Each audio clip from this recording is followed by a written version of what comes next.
a 63 Corvair, two 60s Thunderbirds, a 73 Charger, and a 71 Ford Torino station wagon. Let's go to the yard. Okay, so I got really lucky this morning because the local yard, they do a classics line, and I found out they were actually putting out a whole line of classics this morning. So there's some definite what the effery going on here. There's some other stuff not as interesting as the ones I'm going to shoot though, but we're going to start off. Here's a 1961 Ford Thunderbird, so a Jetbird. This one looks like the junkyard might have pried it open right here to get under the hood. All right, so looking under the hood, it's got the 390 FE in it. It's a 63, so it's got the single pot master, which they drained, and the power steering's been drained. But I'm guessing it's got a 4-barrel on it. Still has like the expansion tank for the radiator. So literally I got to these cars right before anyone else did. So you're kind of seeing it how they hit the yards. This car, not rusty. The dents might be from forklifting it, I don't know.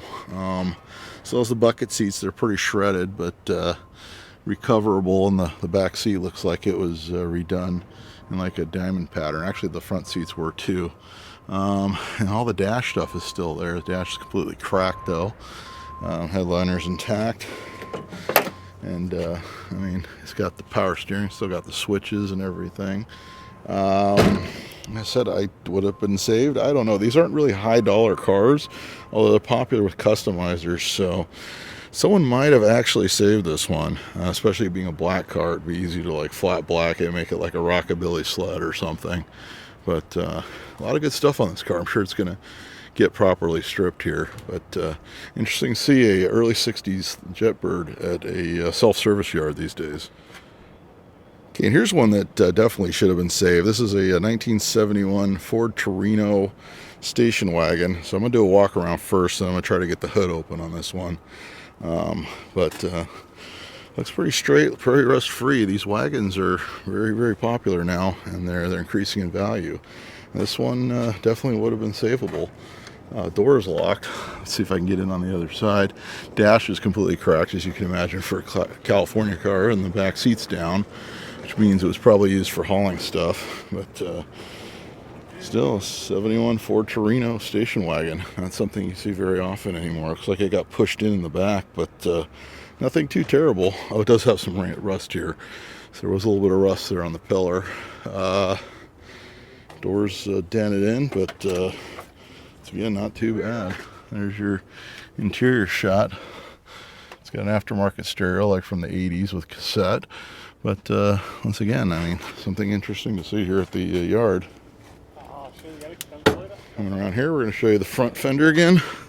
It's again a little bit of rust there on the door, but people watching these from back east where stuff just rusts are just going to cringe at this one because honestly, I think this one was totally savable. Okay, so I got the hood open on the Torino wagon. So it's got like a 302 in there. So it's got aftermarket air cleaner.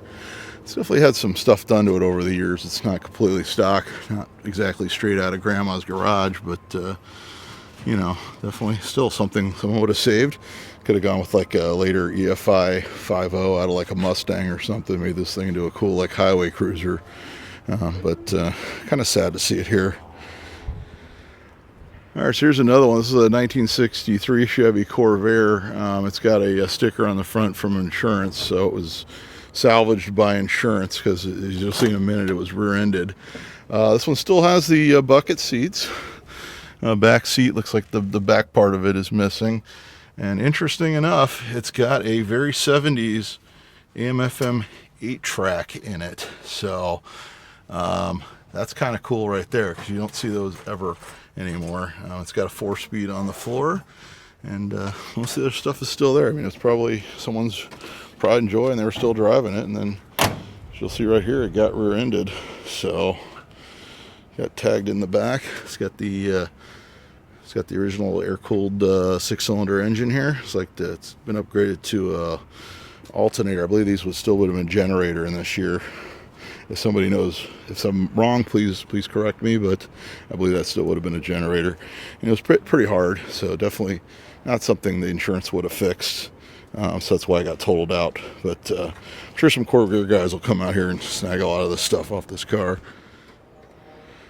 Okay, I already know I'm going to get a lot of comments on this one. This is a 1973 Dodge Charger. You can see, I mean, it's not perfect. It does have a dent on the fender there. It was pushed in, but it's a muscle car. I mean, let me see if I can get this hood open.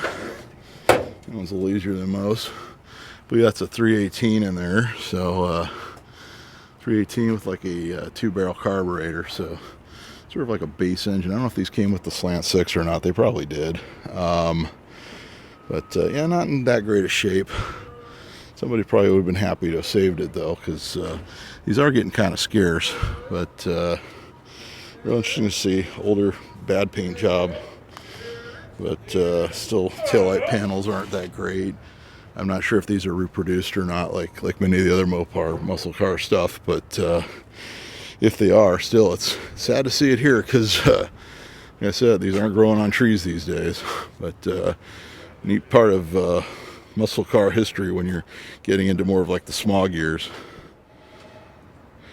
Here's another classic that appears to have been wrecked in an accident. This is a 1964 Ford Thunderbird. So we already saw the 61 earlier, and now there's going to be a 64. And this one was hit pretty hard in the back, which you can see why it was totaled out. Rear bumper's completely like buckled in, and nobody was going to fix that on one of these because I mean, these are still pretty common cars. I actually had one of these given to me a couple of years ago. But all the dash stuff is still there. That stuff is all ready for the pickings. And the back seat's actually in really good condition. The front seats could be recovered. It's got the center console. It's automatic. It's well, this one's got roll-up windows, which I believe most of these were actually power window, if I remember hearing correctly. And coming around to the trunk, there's actually a lot of the trim and a lot of those bits are already pulled. The wheel covers are back here, everything like that. And at least the passenger side taillight's still in good condition.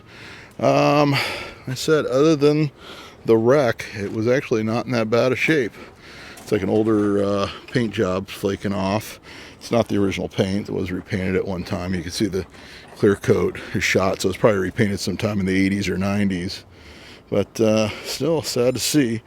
Pop the hood. Most of these are 390s. I don't know if they were I don't know if this year they had the 428. I think this is just 390s. It's got like an Edelbrock carburetor on it.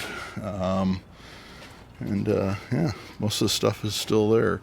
So, but the original carburetor's long gone. Still has the expansion tank.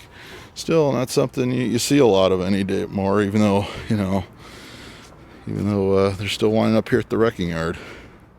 Okay, so that's going to wrap things up for volume 11 of What the F Is That Doing in the Junkyard.